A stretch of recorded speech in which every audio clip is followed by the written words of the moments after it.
First of all, I have an arrow here drawn on your thread so you know where the little line is.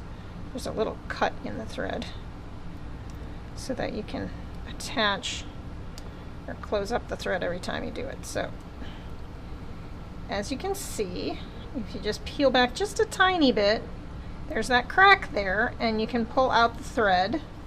And I want you to make a piece that's about, I don't know, as long as your arm? Yeah, about as long as your arm.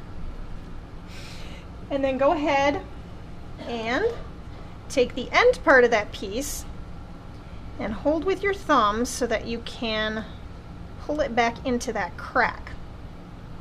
And then go ahead and cut so that you have just your empty piece. Now you are going to take from your pincushion a needle, and I want to point out to you that the needles need to stay up outside of your pincushion, because if you push them too far in, you won't be able to see them and it'll be difficult to get them out. So you take one needle, and they have teeny tiny eyes. That's what we call this little hole here, teeny tiny little eye. So you're going to have to get that piece of thread into that hole. Now here's my best way of doing that, and this sounds a little gross, but you're going to have to deal. Lick your thread first. Okay? That saliva, as gross as it sounds, is going to help you get that little tiny thread through the eye of the needle. It's like a magnetic property. It's super cool that way. So then once you've got that, I want you to bring both ends of the thread together. Okay, we're going to tie a knot at the end of the thread, and the knot needs to be bigger than the actual needle, and definitely bigger than the little tiny holes in your fabric that you probably can't see. Okay, so we want it to be bigger than the needle, because otherwise when you send the needle through, there goes your thread too. So we're going to take a knot, which I'm pretty sure most know how to use, but here we go. You're going to cross over the two pieces, send one of them through the hole, and pull tight. Now that is a tiny little knot. This is going to be a tough part, and honestly the knotting is the worst part of sewing. So you have the one knot. I want you to go ahead and make another knot on top of that knot. So you're going to go ahead and follow your little knot again, doing the process, but I want you to watch where that little knot is and hold on to that left side. Use the rest of your fingers to pull, and then eventually just hold on to the knot itself and pull very gently from both sides until you've knotted on top of that knot. And now you have a thicker knot. 2 is always better than 1 when we're talking about knotting. Cool, so now we're ready to actually start sewing. Again, I want to teach you another knot, because it's extremely important that you make sure the thread is staying put when you are sewing with it, and the knot is the only way to do that. So, just as a practice on your little square, we're going to practice knotting the actual fabric so that your thread can be tied off at the end and it won't go running back through your fabric and falling apart. So you're going to go ahead, put the needle through your fabric and pull it till it stops. Okay. This is how we knot at the end, and it's often a good idea to knot at the beginning of your sewing as well. You're sending your needle through just a tiny bit of the fabric. Okay, just a tiny bit. You see how much fabric I have there? Not much at all. So send your needle through that. Carefully grab your needle. Don't pull it all the way through yet. Okay, see how I have this big oval here, this leftover thread? We want to keep it that way. Okay, pull it, pull it, pull it. Send your needle through that hole that's made with the, ooh, see how imperfect I am? Okay, let me show you the hole again. See, there's your hole. Send your needle through it, and then pull up. and you'll notice that it's nice and covered. You cannot pull this anywhere. You can't even pull from this side. Okay, so that's a good knot to begin or end your process. I want you to do it again in that same spot. So you're going to send your needle through that one little tiny piece of thread you have, that one little stitch hole you made. You're going to send your thread through that again. And again, go ahead and put that needle through your little loop. And pull it nice and snug. Okay? That is a great starter knot. Now, if you've got that, you are ready to get going with your stitch. All right, now that we have the little knot at the beginning, we're going to go ahead and work on our stitch. We're going to use the most basic stitch there is to sew these little pencil cases, because that will make life easier for you. So what you're going to do is you're going to pass your needle through your fabric to the other side. Okay? Now please notice that my fingers are nowhere near this needle. It's not a good idea to have your finger up underneath the needle so that you prick yourself. That would be a duh move, you know what I'm saying?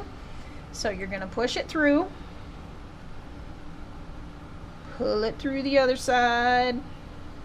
Don't pull it too tight. If you pull it too tight, you see how the fabric is getting like that? It's crunching up. That's not good. You want it to be nice and smooth, okay? Now, we have to come back up from the other side so that our needle's on this side. You have two ways of doing it. This is the safest way, to go ahead and pass it through again. Okay. And pulling it up. Again, don't pull too hard because then your fabric is buckling. You don't want to do that. Let me do another so I can show you the other way. Or if you're feeling so brave, or if you've done this before, you're feeling like you're not actually going to poke yourself. Oops. You can go ahead and poke it up from underneath without turning your fabric over. Now this requires a little bit of guesswork. You're going to have to sort of get an idea of where it's going to come through. I don't know if you can even see that, but I'm going to guess that it's going to come through there. That was a good guess. I've been doing this a little while. Good heavens. Okay, so there we have it. Then you're going to go ahead and just do it all the way through again. And that's the basic stitch. It's probably best, and you should practice making slightly smaller stitches than this. Okay, so they're going to be shorter lengths, because the shorter stitches are going to be stronger in the end for your project. Tiny little stitches. Okay, don't go overboard, by the way, and make such tiny stitches that you're here for the next 5 years trying to do it. But small stitches. Okay. See how much shorter those two are from these guys? Okay. Those are good small stitches that'll help your pencil case be stronger. One last thing. If you're feeling extra brave, you can go ahead, and this is how I did it because I've gotten used to sewing and I know what I'm doing all the time. You can go ahead and thread your needle through, making multiple stitches. So my needle is down underneath the fabric, but then I'm pulling it back up like so, and then I'm going to put it back down underneath, and I'm using my thumb to carefully move the needle and back underneath. And see how the fabric's gathering a little bit onto the needle, and that's fine because you just made a whole bunch of stitches at once. Okay? You can also do it that way. It doesn't matter which way you do it, and this is not a race, but I want you practicing just these stitches today so that we can get better for the next time. All right, so when you are done practicing enough stitching, you've done the longer length, you've done the shorter length, you can even try the multiple stitches at once if you want, but definitely make sure you've had the longer length and the shorter length so that you can do this. The final thing that you're going to want to do is knot it off again like we did right here. So you're going to pass your needle through just a tiny, tiny smidge of fabric. Oops. There we go. And then you're going to pull, but remember, not all the way. Don't worry if you do pull all the way. We'll figure that out later. You can always do it again. Okay. And when you pull this knot, be gentle, because again, you don't want to pull so hard that all your fabric is bunching up. Okay, so that's the first of 2 knots. Now you can see there's this teeny tiny knot right there. It's really a good idea to put your needle up through that knot again when you're doing that second knot. And then put the needle through the loop. Pull it tight. And then cut it sort of short. I wouldn't cut it too short. Boy, these are fabulous scissors, aren't they? Ah, there we go. All right, and there's your practice. All right, today we're going to learn how to pin your zipper to your pencil pouch so that it stays put and it stays straight when you need to stitch it. Okay? So first I want you to lay out your fabric lengthwise. If you're not sure what lengthwise is for your fabric, go ahead and do one of those fold things like you're going to make a square where you line up the 2 pieces.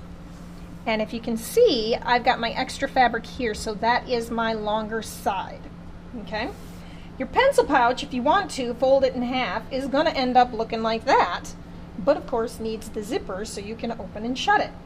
So what you're going to do is lay it out with the good side up, and then you're going to go ahead and flip your zipper over, okay, and place it down. Now, your zipper, as you can see, is longer than your pencil pouch, and that's a good thing, okay? It needs to be.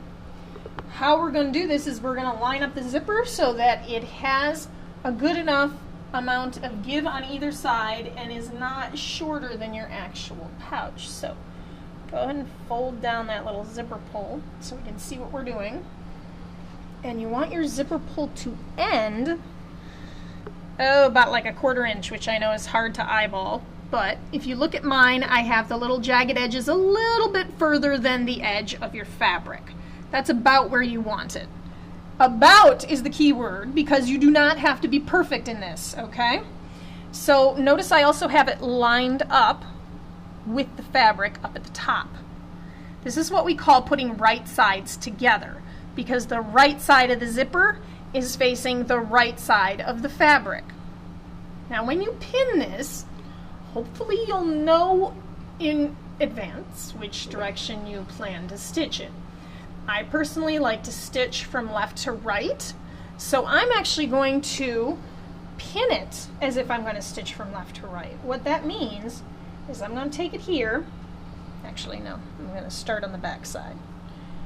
Start on the far side, and you're going to put the pin in. Now this is a lot like using the needle. You have to push the pin through, but make sure your finger's not on top of it when you do that. You can use your finger to push the pin through the other side, okay, so that you have it on both the front and the back. It's sort of like putting a stitch in the fabric with the needle, or with the pin, okay? So I'm going to do that with about 4 of these along the way. Okay, and I'm keeping my pins pointing in the same direction. And I'm going to show you why that's important in a second. Pin number 3. And pin number 4 is very important to have a pin at the very beginning and the very end. Okay, so see, I've got all that extra give in that zipper, and that's okay.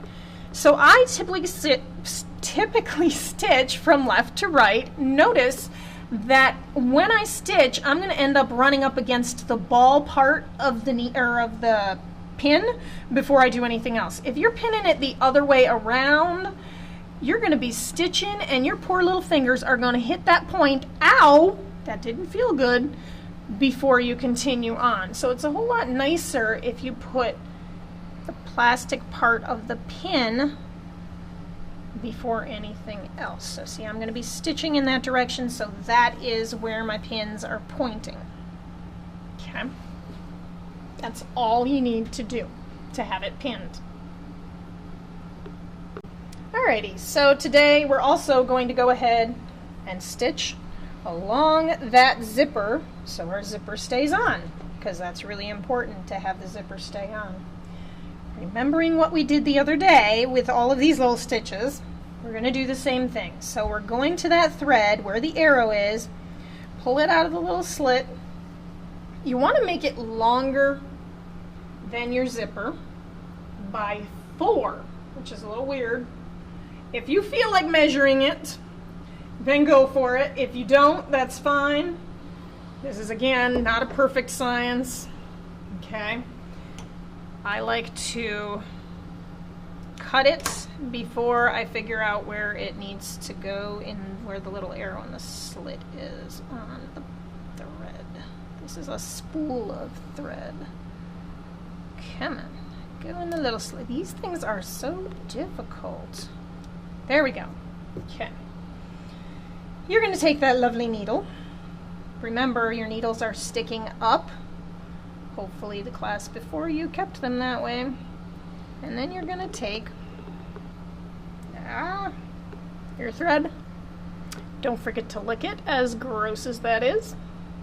And then you're going to put it through the eye of the needle.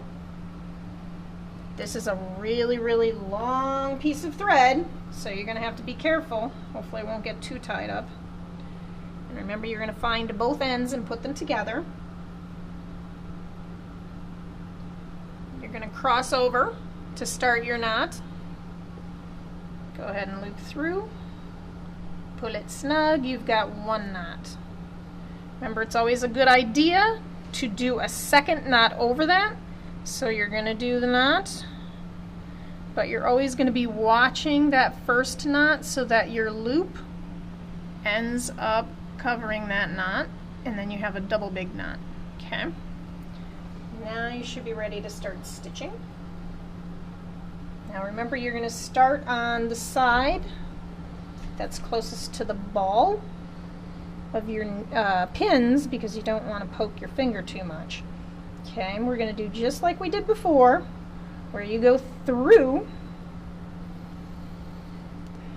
Gotta move that all the way. See, my knot's done there. What I'd like you to do here is take a little bit of fabric like we did before. We're going to knot it at the beginning and the end.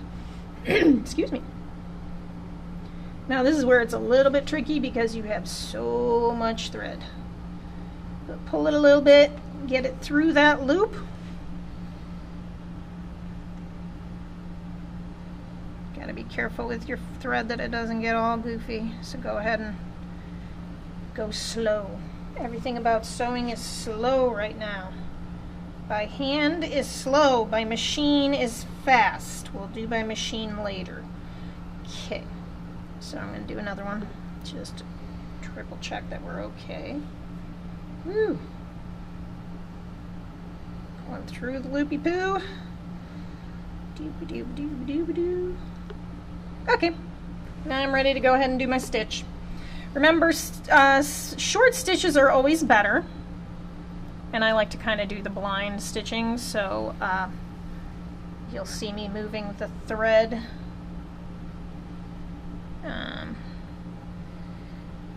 back and forth. This is kind of a difficult spot to be doing the multiple stitches at once, where you gathered it on the needle, because I had to take out my pin already.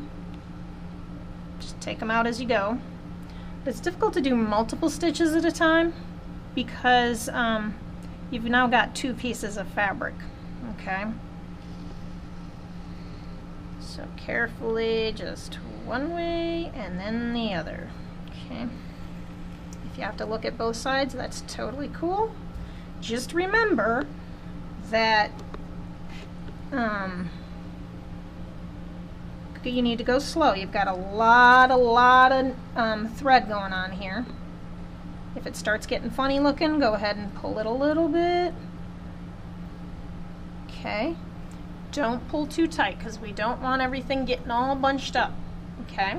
Do your best to make sure your stitches are straight. I'm not even sure if you can see it here, but this stitch ended here and this one started here. Not the end of the world, okay, because they're not in a perfectly straight line. You can just sort of correct it by going down a little bit on that next stitch.